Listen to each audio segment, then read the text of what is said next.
Hi, I'm Jonathan. I'm at our Fleetwood factory today, and I'm with John Plava. And John runs all of the woodworking operations for Oswald's Mel Audio, for Fleetwood Sound. And we've been doing this together. You've been making speakers for me for a long time. At least 12 years, yeah. Go back to 2012. Yeah. So when we bought the factory, this place, in 16 or 17, I floated the idea, well, we could bring all these operations here, and you ended up jumping ship and helping me create this shop. Well, I mean, you created this shop. When we got this 6 years ago, this was just completely empty, right? It was bare. Yeah. We were pressure washing the floors, dusting the cobwebs, Fixing the electric. fixing the electric. So nothing that's in here was here. It was a blank slate. And now, there's, I know a lot of the woodworking machines, they're German or Swiss? They're Austrian. Austrian. And, state of the art, brand new woodworking equipment and things that are really ancient. Whatever was the best of both worlds, we kind of have. Yeah. Because, you're building from scratch our own designs, these speakers and audio furniture and acoustic treatments, right? Out of solid wood. So all the wood here is from where? All Pennsylvania hardwoods. A majority of it is torrefied. Right. We have quite a bit of inventory here. And we'll talk about that in a moment. And then, we'll give you a tour and show you really like what's here and how it's used, and you'll see some of the things being made, and it'll give you an idea of what really we're all about, because Fleetwood Metal Body that made the cars, like the Cadillac, the Fleetwood Cadillac that, made Cadillac so famous, that was made right next to us. Literally on the other side of that wall, that was the factory.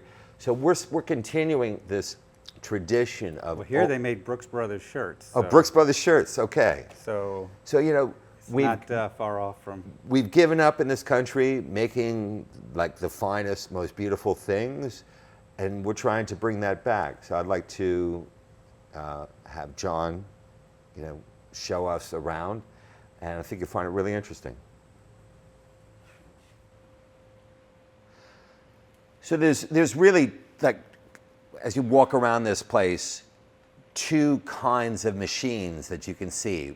One kind are these beautiful, brand new, like just out of the factory, state-of-the-art machines, and then there's stuff like this. What is this? This is a automatic coopering joiner. We were lucky enough to get this at an auction, I believe because most people didn't know what it was. It creates a tongue and groove glue joint. The tongue is over here, and the groove is over here.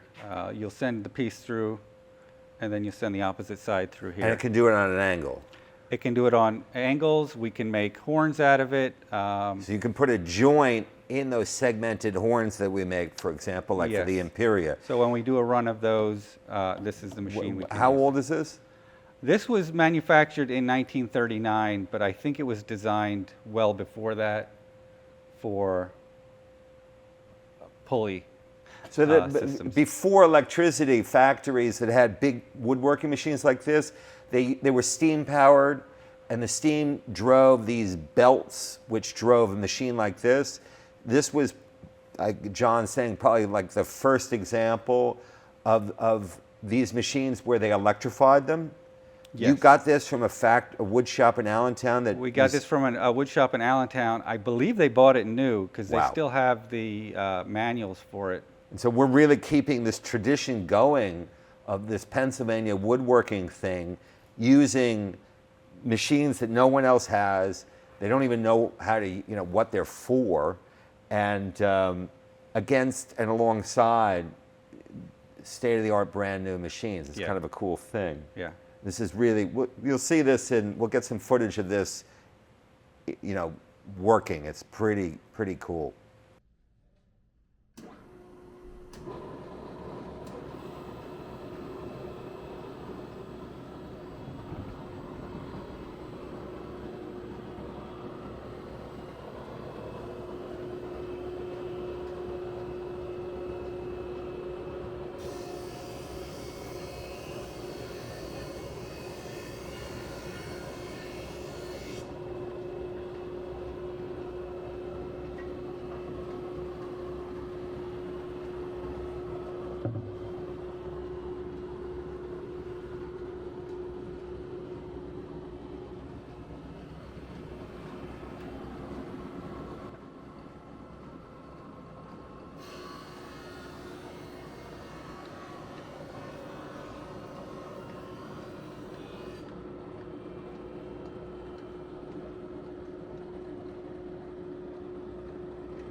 So this is our wood shop, which means that there's three things here, right? There's woodworking machines, there's people who work the wood, and then there's the wood. So there's a lot of wood back here. I mean, what do we have here? Well, you're looking at about 18 to 20,000 board feet of mixed Pennsylvania hardwoods. So there's nothing from the rainforest here. No there's rainforest, nothing from some exotic countries where they cut down the trees when they shouldn't actually, some of the Pennsylvania hardwoods are some of the most beautiful woods, I think, in the world. Yeah. What are the species we use? Well, ash is our main one. Pennsylvania ash. We have oak, maple, cherry, walnut is another big one that we use. Right. We also have the torrefied woods. Yeah. Talk about the torrefied process. That's fairly new for us. The torrefied, it's cooked in a chamber without any oxygen. It affects the cells of the wood so that it slows down the progression of moisture throughout the wood, making it more stable. It gives a nice color too. It gives a beautiful color. We can get different shades depending on how cooked it is. How cooked they make it. You didn't, as a young woodworker, you didn't have this. No, we didn't. It's kind of a game changer, isn't it? I mean, I don't think it's new, but it's definitely becoming more popular with instrument manufacturers. Right. There's also, you can see in various piles here, old wood. So why do we have old wood? We have quite a selection of reclaimed wood. We have reclaimed longleaf pine. We have reclaimed walnut. And what's the value of that? It's very stable. At this point, it's from when it started growing, probably 300-400 years old at this point. 300 or 400 years old. Yeah. And it has such a rich color that the hardwoods growing now don't have. If you look at the walnut, it's all practically purple. Yeah. It's just beautiful wood. And it's great to be able to use it again. Cool. So these posts came out of Oswald's mill, and they're here because I've cut a portion of it out to reuse in the mill. Okay. And these are waiting for the we're next going to do project something. you We're going to give me. do something with these, right? Yeah. Yeah, because like nothing here goes to waste, and part of the whole creative, the brilliant part of having the wood shop here, from my standpoint, is that, for example, we'll have an idea for a design or a part, and upstairs where we're engineering, and then I'll come down to you, which is 1 minute, and I'll say, here, how can we do this, or what are your ideas? And then the next thing I know, like in less time than it takes for a hamburger to get served, he'll come up and go like, here's the idea. Here, do you want to?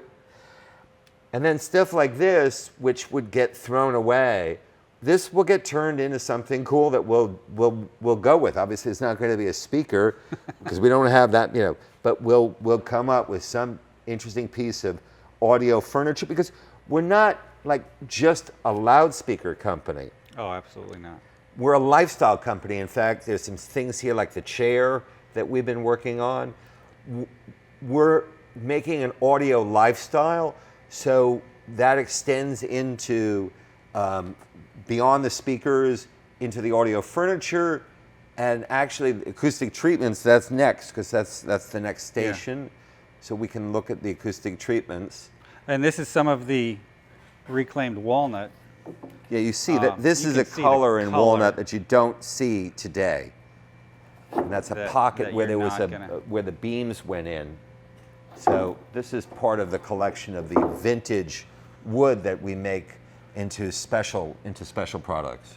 Yeah, right now we're using this for the Excelsior SQ. SQ version. Right. But And the only way that we can do this, that we can function this way, is by having this incredibly well-equipped, well-staffed, capacious wood shop where, you know, we're not some big corporate entity where, you know, this department has to talk. Everything here just sort of flows and functions in a very organic. very organic, yeah. It's very organic, yeah. It's more like a restaurant kitchen, actually. Okay.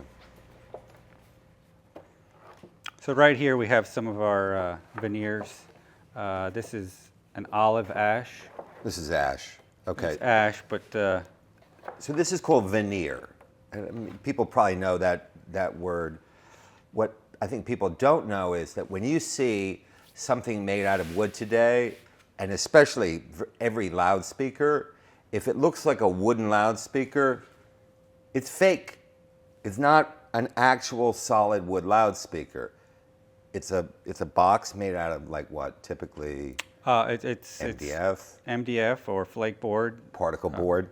And then it has a layer of this veneer, which is like super thin wood. It's about a 32nd. It's like a thick paper, but it's cut from wood. And then this is glued onto the speaker, right? Yeah, whatever substrate they have. To make it look like it's really wood. So why do we have veneer here? Because we don't make fake stuff. We make real solid wood speakers. So why do we have this here? Well, we use it, well, for a couple of reasons. You'd never get this look out of solid wood. You get the matching Yeah. of the veneers. But we don't put this on speakers, We yeah. use it for our acoustic treatments and any type of millwork that we use Right. in our listening rooms. So the acoustic treatments that John and the shop make down in this section here, they're using this, you call this a vacuum table? A vacuum press. A vacuum press.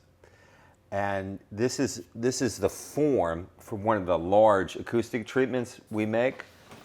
This is a floor standing, actually, I don't know if you can see them here.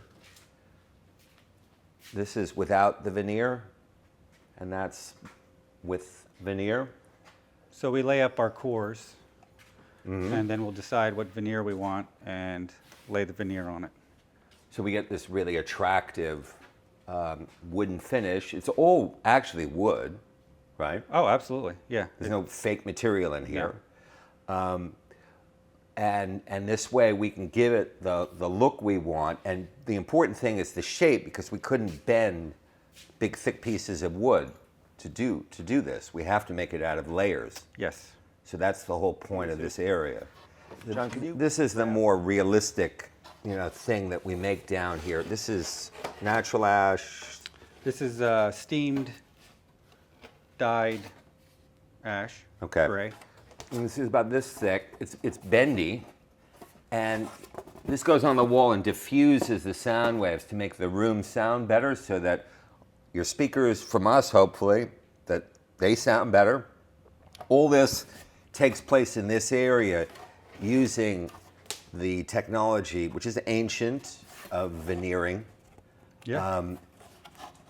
But the only time we use veneers is when we have to do these shaped and molded forms, if I'm not mistaken. Correct.